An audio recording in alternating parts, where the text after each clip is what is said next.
Party का Janardan GD Patil, जो आपको रात में गांव गांव परेशान करने के लिए फिर निकल पड़ा है।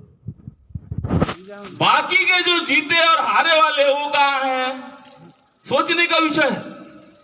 परेशानी आज किसान पे है। अभी आपने देखा कुछ समय पहले ड्राइवरों का काला कानून निकाला था ना, हिट एंड रन कानून। ऐसा कानून निकाला कि अगर ड्राइवर के हाथ से, अब ड्राइवर ऐसा नहीं भाई कि कोई ट्रक का हो कि बस का हो, ड्राइवर तो ऐसा है कि जिसके पास ड्राइविंग लाइसेंस है, चाहे वो मोटरसाइकिल का हो, चाहे वो कार का हो, चाहे वो ट्रक बस का हो, ड्राइवर तो ड्राइवर है। तो उस ड्राइवर से अगर किसी को धक्का लग गया और वो आदमी मर गया, वो वहां से चला गया, तो 10 साल की सजा है, 10 साल की सजा है और 7 लाख रुपए जुर्माना है। समझ रहे कि नहीं समझ रहे आप? अब ये काला कानून निकाला तो ड्राइवर को लग गया डर। ये बात इसलिए बता रहा हूं मैं कि आपको समझना चाहिए कि स्थिति क्या हो रही है। अब इन्होंने जब ये कानून निकाला तो ड्राइवरों से पूछना चाहिए ना भाई, कानून बता रहे तो। अरे कम से कम नई ड्राइवरों से पूछा, आप रात को 12 बजे उठ के आते हो, बोलते हो कल से 1000 और 500 के नोट बंद, तो आप बंद कर देते। तो रात के 12 बजे उठना था और पूछना था जनता से, मैं हिट एंड रन लागू कर रहा हूं। क्या आप समर्थन में है कि नहीं है? अरे जनता से तो संवाद करो भाई, तुम जनता के जीते हुए है ना। पर इनको पता है, जो सत्ता में बैठे लोग हैं, इनको पता है कि जनता नहीं जिताती ना हमको, तो इनसे पूछना काय को, हमको जिताती ईवीएम है। समझ रहे ना? इसलिए जितने भी कानून बन रहे हैं ये आपके SC ST OBC माइनॉरिटीज और अगड़े पिछड़ों के खिलाफ बन रहे हैं। क्योंकि एक ही आदमी ऐसा है, एक ही समाज में बसता है जो ब्राह्मण समाज है, जिसको आप बामन बोलते हैं। वो एक ऐसा है जो देश पे पूरा राज कर रहा है कि नहीं कर रहा? तो वो सुखी है, बाकी सब दुखी है। तो हम ये बात इसलिए बोल रहे हैं क्योंकि हमने जब देखा कि ड्राइवरों की रैली निकल रही है और ड्राइवर बेचारे पढ़े लिखे कितने रहते भाई, 5वीं 8वीं 10वीं ऐसे तो रहते बेचारे को। ज्यादा तो ना तो कानून का कोई ज्ञान है, ना संविधान का कोई ज्ञान है। क्या होता उनको तो पता नहीं। पुलिस वाले तो डंडा दिखा के बेचारे वैसे भागते कि नहीं भागते होता। तो हमने जब देखा कि हमारे ड्राइवर भाई परेशान हैं, तो हम बाबा साहब को मानने वाले, महापुरुषों को मानने वाले, हम शिवाजी, छत्रपति शिवाजी महाराज को मानने वाले, हम चुप कैसे रह सकते भाई? नहीं मानती है क्या? तब फिर हमने सीधा ड्राइवरों के साथ में खड़े होने का काम किया और मुल्तई में हमने यहाँ पर जितने लोग पुलिस वाले थे बैठने नहीं दे रहे थे, धरना आंदोलन नहीं करने दे रहे थे, हमने उनको बताया कि जो कानून लिखा हुआ है ये कानून हमारे बाप ने लिखा हुआ है।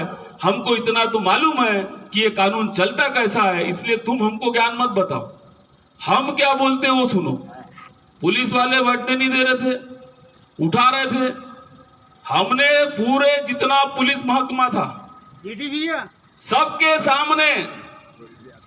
सामने हमने ड्राइवरों की बात, हक अधिकारों की रखी। क्योंकि कानून ये नहीं कहता कि आपको छोटा सा काम हो, छोटा सा दुर्घटना हो और आपको 10 साल की सजा दे। अगर 10 साल की सजा दे तो तुम जो ड्राइवर भाई है, वो ड्राइवर भाइयों का क्या होगा, उसका परिवार का क्या होगा? सोच के कानून बनाए गए इन्होंने।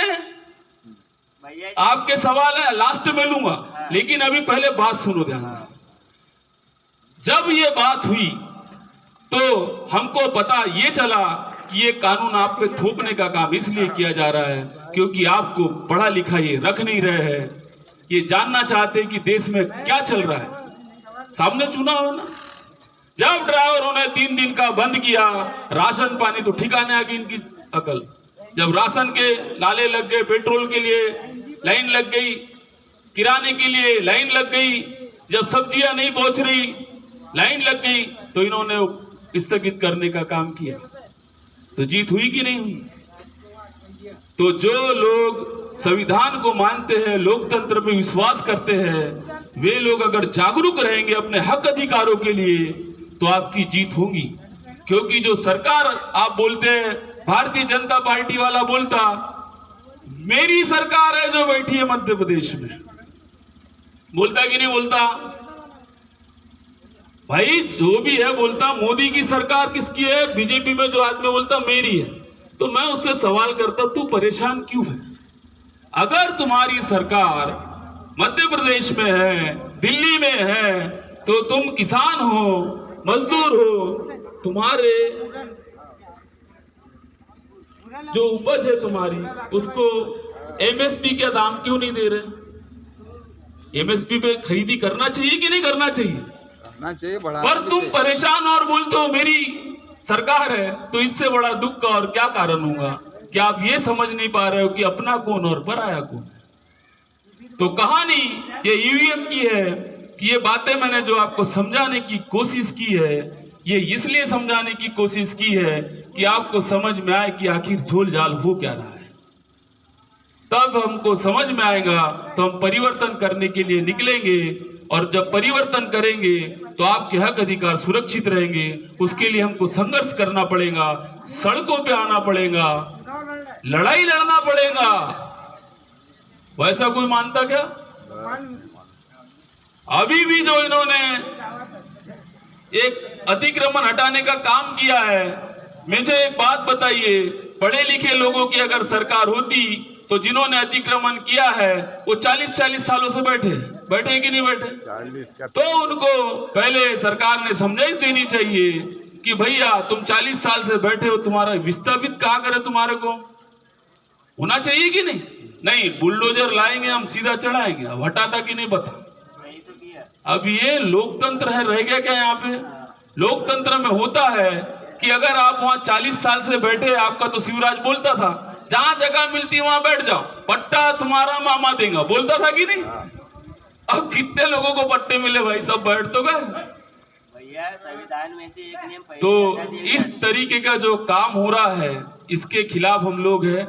ये जो ईवीएम है, इस ईवीएम के खिलाफ हम लोग इसलिए है कि जो हम सरकार बोलते हैं हमारी है, वो हमारी नहीं है। हमारे वोटों को खरीदा जा रहा है, बेचा जा रहा है, क्योंकि ये जो झोलझाल हो रहा है ये दूर कहीं बैठा हुआ व्यक्ति कर रहा है, जैसा हमने अभी आपको बताया। इसलिए हमारे को सोयाबीन का भाव सही नहीं मिल रहा, हमारे को गेहूं का भाव समर्थन मूल्य पे खरीदी नहीं हो पा रही है, उसकी एमएसपी पे खरीदी नहीं हो पा रही उसकी, और आपकी बात सुनने वाला कोई नहीं है। क्योंकि जिसको आप नेता अपना मान रहे हो, वो नेता आपको बेचने का काम कर दे रहा है।